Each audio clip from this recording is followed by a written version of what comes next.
नमस्कार मित्रों, मैं ममता वाजपेयी भोपाल से। मेरी हरी भरी छत पर आपका स्वागत है। लीजिए, मैं फिर हाजिर हूँ नए वीडियो और नई जानकारी के साथ। तो आज के वीडियो का विषय है कि कैसे बनाएं मिट्टी, और साथ में ये भी विषय है कि पुरानी मिट्टी को दोबारा रोग मुक्त कैसे बनाएं। और जो मैं हमेशा हर वीडियो में कहती रहती हूँ कि मिट्टी अच्छी तैयार करें, वो सब कुछ मैं आज बताने वाली हूँ।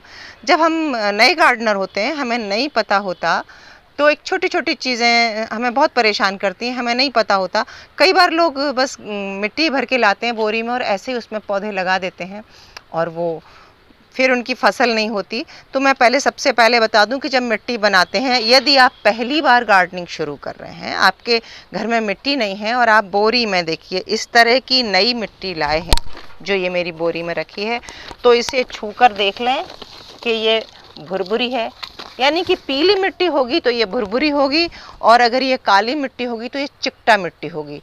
तो अगर चिकटा मिट्टी है तो उसको सबसे पहले भुरभुरी बना लें। और भुरभुरी बनाने के लिए आप उसमें थोड़ी सी रेत मिला सकते हैं, धान की भूसी मिला सकते हैं। अगर धान की भूसी मिल जाए तो वो बहुत ही बेहतर है, और नहीं मिले तो आप जो कंस्ट्रक्शन में जो रेत आती है, बहुत बारीक पाउडर जैसी रेत न लें, मोटी वाली रेत मिला लें। या आपने पत्ते कहीं मिल जाएं सूखे, किसी गार्डन से या कहीं से भी, तो पत्ते इकट्ठे करके रख लें। अभी पतझड़ का ही मौसम आने वाला है, 2-3 बोरी पत्ते रख लें और सूखे पत्तों का चूरा आप मिट्टी में मिला दें, और वो मिट्टी आपकी हल्की हो जाएगी और उसमें ऑर्गेनिक मटेरियल जाएगा, तो वो जीवन से युक्त हो जाएगी। तो ये आप नई ताज़ी मिट्टी में कर सकते हैं। और फिर उस मिट्टी में वैसी भुरभुरी मिट्टी जो है वो 60 से 70% मिट्टी हो, बाकी 30 से 40% आपका खाद चाहिए। वो खाद वर्मी कंपोस्ट भी हो सकता है। अगर आप महानगर में रह रहे हैं तो रेडीमेड बोरी मिल जाती है, ऑनलाइन मिल जाती है, या आपके शहर में जहाँ नर्सरी होती है वहाँ मिल जाती है, तो वर्मी कंपोस्ट मिला लें। या गोबर, वर्मी कंपोस्ट भी गोबर की खाद है जो केंचुओं द्वारा बनाई जाती है। और अगर आपका संबंध किसी गांव से है तो गोबर की खाद गांव से मंगा लें, वो भी बहुत अच्छी रहती है। और फिर धीरे धीरे आप किचन कंपोस्ट बनाने लगेंगे तो घर की किचन कंपोस्ट भी बहुत अच्छी रहती है। लेकिन मेरी जो ये मिट्टी आपको दिख रही है, ये नई मिट्टी नहीं है, ये तो 2016 से यूज़ हो रही है, और मैं हर साल इसको फिर से नया बनाती हूँ।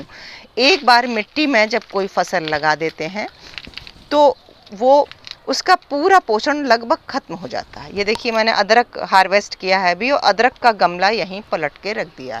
ऐसे ही मैंने कुछ और गमले पलटे हैं। तो ये मिट्टी वो है, इसे बेजान मिट्टी कह सकते हैं, इसमें से जितनी ताकत थी वो पौधा ले चुका है।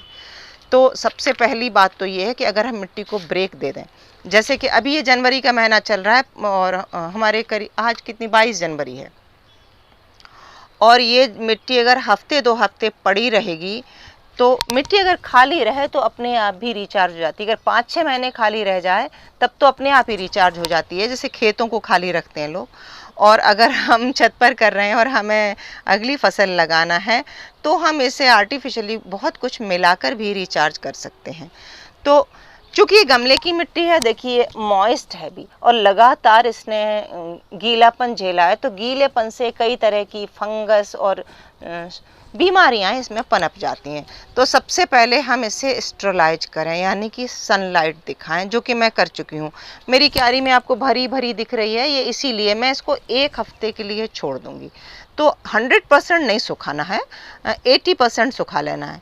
और 100% क्यों नहीं सुखाना है? क्योंकि इसमें जो सूक्ष्म जीव होते हैं वो मिट्टी को भुरभुरा बनाते हैं, तो वो मर जाएंगे अगर, तो फिर मिट्टी बिल्कुल ही बेकार हो जाएगी। तो वो हल्का मॉइस्चर मिट्टी में बना रहे, उतना कि वो जीवित बने रहें वो सूक्ष्म जीव।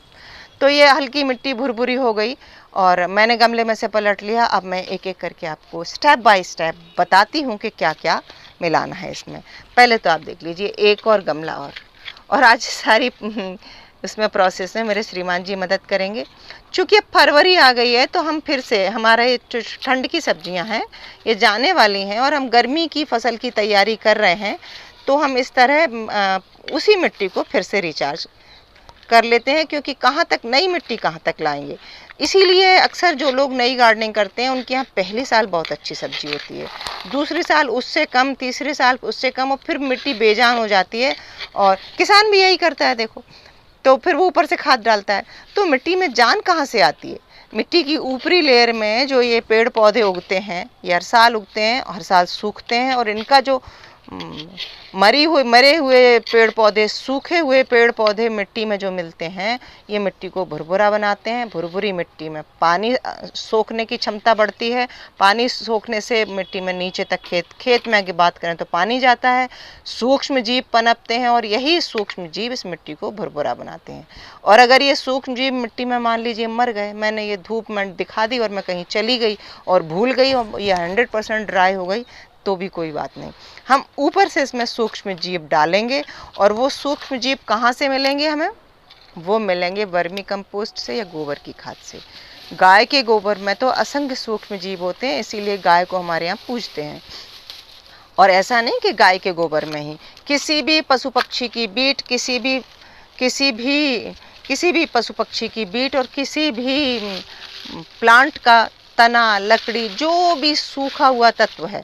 मैं एक बार और बता दूं, अगर सूखे पत्ते मिलाते हैं तो कार्बन का सोर्स है, हरे पत्ते मिलाते हैं तो नाइट्रोजन का सोर्स है। कार्बन चाहिए, नाइट्रोजन चाहिए, और भी बहुत कुछ चाहिए, फास्फोरस चाहिए हमको, कैल्शियम चाहिए, मैग्नीशियम चाहिए, बहुत कुछ चाहिए। जैसे हमें खुराक चाहिए होती है, ऐसे मिट्टी को भी खुराक चाहिए होती है। और पतझड़ और सूखी टहनियाँ, पक्षियों की बीट और आपकी जानवर की बीट नेचुरल खुराक होती है मिट्टी की। अब हम इसे आर्टिफिशियल खुराक देंगे। देखिए क्या क्या सामान रखा है यहाँ। ये रखा है चूना, तो चूना क्या है? कैल्शियम का स्रोत है। ये रखी है देखिए राख, पोटेशियम और फास्फोरस का स्रोत है ये। और दिखाती हूँ, ये है नीम की खली, ये दवा है, एंटी फंगल है। ये नीम का जो फल होता है निबोली, उसको मशीन पे पेर के उसका तेल निकाला जाता है जो कीटनाशक में यूज होता है।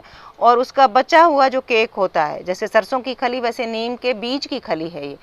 और मैं इनकी रेमेडी बताती जाऊंगी दूसरी भी, कि अगर नहीं है, जो ये चूना है ये बुझा हुआ चूना है, जो हम पुताई में चूना लाते हैं, वो उसको पानी में गला के, जो कि हम खाने में भी यूज करते हैं।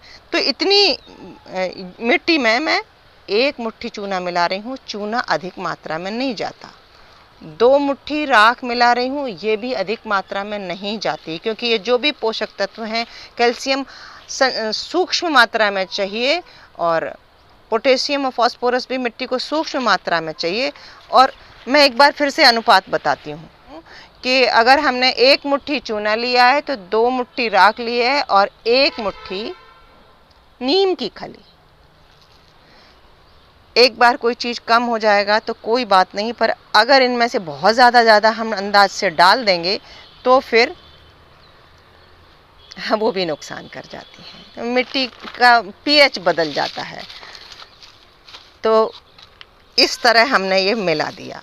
अब हम इसमें सूक्ष्म जीव मिलाएंगे जो मिट्टी को फिर से जीवन देंगे। वो सूक्ष्म जीव हैं वर्मी कंपोस्ट। और वर्मी कंपोस्ट, या आप देखना ये कंपोस्ट भी जो होती है, गोबर की खाद गांव में कह लें, वो खेतों में डाल देते हैं। इन्हीं दिनों जब गड्ढे खाली होते हैं तो खेतों में देखना, आप फैला के नहीं डालते, गोल गोल ढेर के ढेर डाल देते हैं, ताकि खाद को भी हम 60 से 70% सुखाते हैं, क्योंकि खाद में भी अगर फंगस है तो वो मर जाए, लेकिन पूरा नहीं सुखाते उस खाद को हम, क्योंकि उसमें बैक्टीरिया है। फिर खेत में मिलाते हैं, तो जैसे दही में जामन डालते हैं उस तरह देखिए वर्मी कंपोस्ट हम 30% डाल रहे हैं। अब ये आपको बताने के लिए 30% बता रही हूँ। हमारा तो ये ढेर है, हमारी थोक में बड़ी क्यारी है, तो बस हम अंदाज से डाल देते हैं। ये 1 पैकेट हम पूरा इस मिट्टी में डाल देंगे।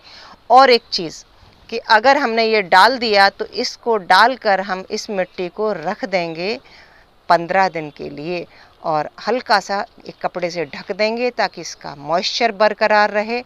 और फिर ये सारे सूक्ष्म जीव धीरे धीरे मिट्टी में मिल जाएं। और पूरे में फैल जाए। जैसे हम दही जमाने के लिए दही को छोड़ते हैं, अभी सारा मिला के इसको तुरंत कुछ नहीं लगाना है, बस ये मेरी आगे की तैयारी हो रही है।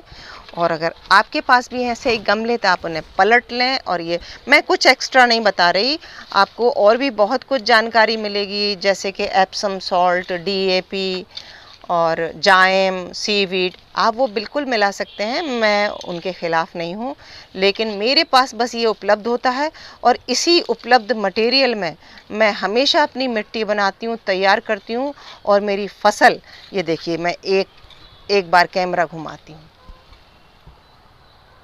मेरी फसल आप मेरे पुराने वीडियो देख लेना, आपको अच्छी फसल मिलेगी। तो आप ज़्यादा झमेले में नहीं पड़े, बस ये इतने ही पोषक तत्व काफ़ी हैं। हाँ, उसके बाद जैसे मान लीजिए कि हमें जाइम मिलाना है या हमें सीवीड मिलाना है, तो अगर आपकी मिट्टी बेजान सी हो रही है, आपको लग रहा है कि पेड़ पौधे ठीक से डेवलप नहीं हो रहे और आपके पास है, तो आप डाल के देख लेना। इन्हें डालेंगे तो ऐसे समझ लीजिए जैसे कि हम खाना खाते हैं और हम उसमें कुछ और अतिरिक्त खुराक पोषण युक्त ले लें, तो ठीक उसी तरह ये सब भी अगर आपके पास हैं तो आप ज़रूर डालें, मैं बिल्कुल मना नहीं कर रही। लेकिन अगर नहीं है तो आपको मायूस होने की बिल्कुल ज़रूरत नहीं है।